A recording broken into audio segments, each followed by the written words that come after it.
Welcome back to Hina Ma'am's classes. Today I am again in front of you with a new topic that is going to be very interesting. Yes, आज की जो topic है, आज हम बात करेंगे non finite verb participle की. Yes, मेरी पिछली वीडियो में मैंने आपको सब कुछ बताया था कि फाइनाइट वर्ब क्या होती है, नॉन फाइनाइट वर्ब क्या होती है और नॉन फाइनाइट वर्ब कितने तरह की होती है.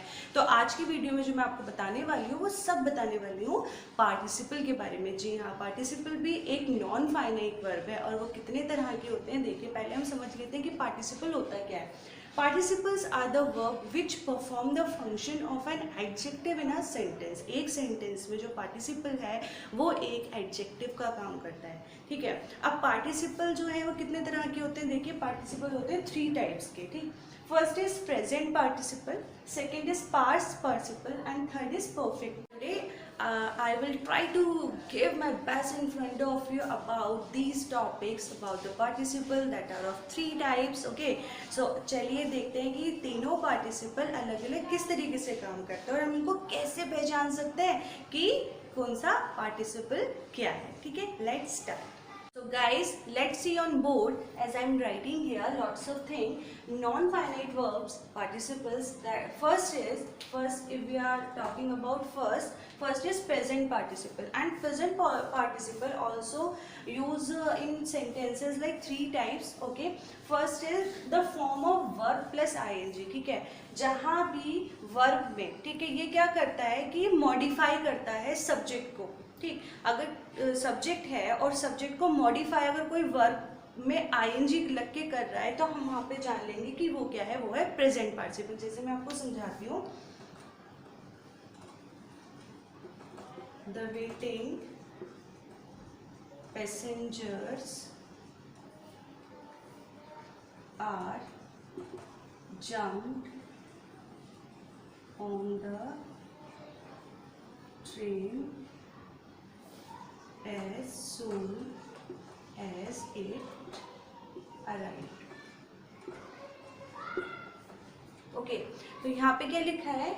The waiting passenger jumped. आगे the waiting passengers jumped on the train as soon as it arrived. ये जैसे ही ट्रेन आई और जो वेट करने वाले पैसेंजर थे वो उसमें चढ़ गए.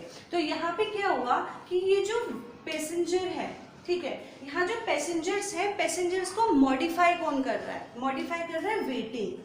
ठीक है, पैसेंजर्स की क्या क्वालिटी बता रहा है ना. तो जहाँ भी जो वर्ब है, वर्ब में आईएनजी लगकर और सब्जेक्ट को वो मॉडिफाई करे, सब्जेक्ट के बारे में ज़्यादा जानकारी हमें दे, वहाँ पर हम क्या लगाते हैं?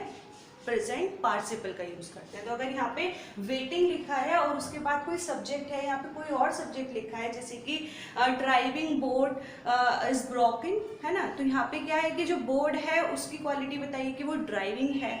ऐसे यहाँ पैसेंजर्स हैं तो उनकी क्वालिटी या डिसक्वालिटी यहाँ पे बताई हुई है कि वो वेट कर रहे थे, तो वो कौन हो गए? वेटिंग पैसेंजर हो गए. तो यहाँ पे are the waiting passengers jumped on the train as soon as it arrived. तो यहाँ पे सब्जेक्ट की को मॉडिफाई किया गया वेटिंग से. तो यहाँ पे क्या हुआ? प्रेजेंट पार्टिसिपल हुआ. देखिए, इसकी दूसरा टर्म देखिए, सब्जेक्टिव कॉम्प्लीमेंट. जहाँ भी सब्जेक्ट को कॉम्प्लीमेंट दिया जाता है, ठीक है, तो वो उसको कहते हैं सब्जेक्टिव कॉम्प्लीमेंट. अब देखिए, the task was tiring for the participants. Okay, तो दिस इज द सेंटेंस कि the task was tiring for the participants, यानी कि जो टास्क था वो बहुत टायरिंग था, बहुत थकाऊ था पार्टिसिपेंट के लिए. तो यहाँ पे क्या है, ये जो टास्क है वो क्या है? वो सब्जेक्ट है. ठीक है, अब इस सब्जेक्ट को कॉम्प्लीमेंट कौन दे रहा है? कॉम्प्लीमेंट दे रहा है टायरिंग. ठीक है, तो ये टायरिंग क्या हुआ हमारा? ये कॉम्प्लीमेंट हुआ. ये हुआ कॉम्प्लीमेंट, सब्जेक्ट का कॉम्प्लीमेंट. यहाँ पे क्या था? यहाँ ये सब्जेक्ट था और ये सब्जेक्ट को क्या कर रहा था? मॉडिफाई कर रहा था.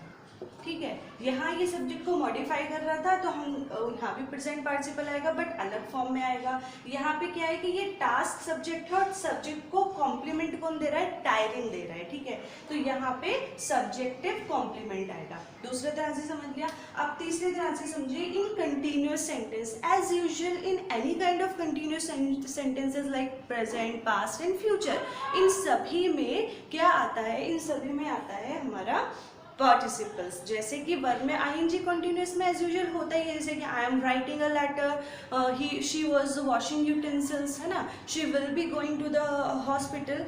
और कंटिन्यूअस के साथ साथ परफेक्ट कंटिन्यूअस में भी हैज हैव बीन के साथ उसमें वर्ब में आईएनजी लगाई जाती है, तो वहाँ भी इसी पार्टिसिपल का यूज होता है। तो बस सिंपल सी बात ये समझ लीजिए, अगर कंटिन्यूअस सेंटेंसेज है या परफेक्ट कंटिन्यूअस सेंटेंसेज हैं तो वहाँ भी प्रेजेंट पार्टिसिपल का यूज होगा।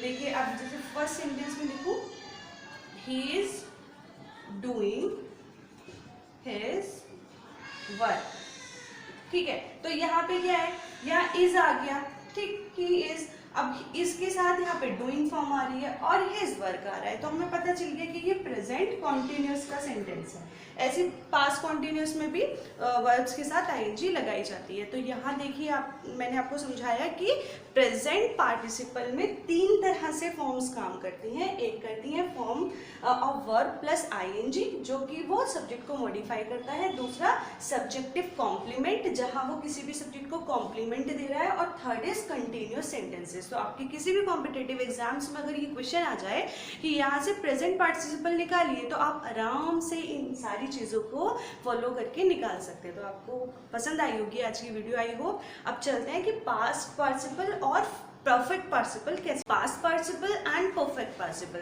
तो देखिए पास्ट पार्टिसिपल तो बहुत ही इजी है। पास्ट पार्टिसिपल आप यूजुअली कह सकते हैं कि वर्ब की थर्ड फॉर्म जहाँ पर भी आ जाए वहाँ हम क्या कहेंगे, पास्ट पार्टिसिपल कहेंगे। ओके, जैसे मोस्टली वर्ब की थर्ड फॉर्म कहाँ आती है, लाइक परफेक्ट सेंटेंसेस में आती हैं एंड पैसिव वॉइस में आती हैं। एक्टिव टू पैसिव वॉइस जब बनाते हैं तो पैसिव वॉइस में वर्ब की थर्ड फॉर्म आती है। तो जहाँ पे भी आप वर्ब की थर्ड फॉर्म देखिए वहाँ पर आपको क्या करना है, जब वर्ब की थर्ड फॉर्म एक्टिव होगी, लाइक उसकी वैल्यू ज़्यादा होगी वहाँ पर, तो आपको वहाँ बताना है कि यहाँ पर पास्ट पार्टिसिपल का यूज हुआ है। जैसे देखिए, the broken doll could not be repaired. Okay, so यहाँ पे क्या दिखाया था, ब्रोकन डॉल। अब जो ये ब्रोकन है ये थर्ड फॉर्म में आई है, ठीक है, और ये यहाँ पर क्या है, इसकी वैल्यू ज्यादा है, ये पैसिव में बना हुआ सेंटेंस है।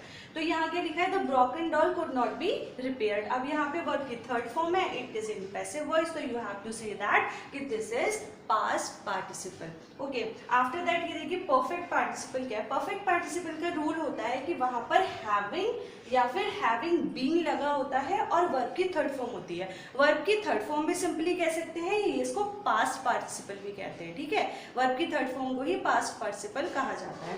तो हैविंग और हैविंग बीन वहां लगाया जाता है, प्लस वर्ब की थर्ड फॉर्म लगाई जाती है, पूरा सेंटेंस एज इट इज लिख दिया जाता है। तो अगर सेंटेंस में अगर ये हो कि हैविंग के साथ कोई चीज जुड़ रही है तो आप वहां पर कहेंगे कि this is the perfect example of perfect participle. देखिए, having understood her mistake she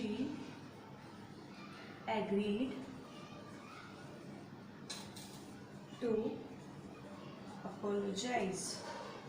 Having understood her mistake, she agreed to apologize. अब यहाँ पर देखिए having लिखा है और having के बाद पास्ट पार्टिसिपल है, यानी कि वर्ब की थर्ड फॉर्म लिखी है। तो हैविंग प्लस वर्ब की थर्ड फॉर्म, उसके बाद पूरा सेंटेंस लिखा हुआ है। तो बस हमें फोकस क्या करना है कि शुरू में क्या है, शुरू में हैविंग है और उसके साथ लिखा है वर्ब की थर्ड फॉर्म। तो यू कैन से दैट कि here this is the form of past participle, यानी कि यहाँ पे जो वर्ब है वो पास्ट पार्टिसिपल है। अब देखिए ये वर्ब ना कभी चेंज ये चेंज नहीं होती है, ठीक है, ये नॉन फाइनाइट वर्ब है तो ये चेंज नहीं होती। पहले भी मैंने आपको बताया था। अब ब्रोकन डॉल है तो ब्रोकन डॉल की जगह यहाँ पे शुड भी हो सकता है ना, वुड भी हो सकता है, लेकिन ब्रोकन डॉल ही रहेगी। ऐसी हैविंग अंडरस्टूड ही रहेगा। बाकी यहाँ पे आप एग्रीड चेंज कर सकते हो, जो फाइनाइट वर्ब है उसको आप चेंज कर सकते हो, बट नॉन फाइनाइट वर्ब को आप कभी भी चेंज नहीं कर सकते। तो देखिए, having understood her mistake she agreed to apologize. तो guys, this is the all information about the participle of non finite verb. I hope you got good information about this and I am very much clear about this topic. So आपको जैसे भी लगी हो ये video, do comment in comment box and please follow and subscribe my channel and the last but not the least, जैसे मैं सबसे कहती हूँ कि कभी भी अपने आप को किसी से कम मत समझिए, कोई और कर सकता है तो आप डेफिनेटली कर सकते हैं। तो स्टे ट्यून्ड, बी हैप्पी, खुश रहिए and do subscribe my channel and like share and comment. Thank you so much, thank you for watching my channel.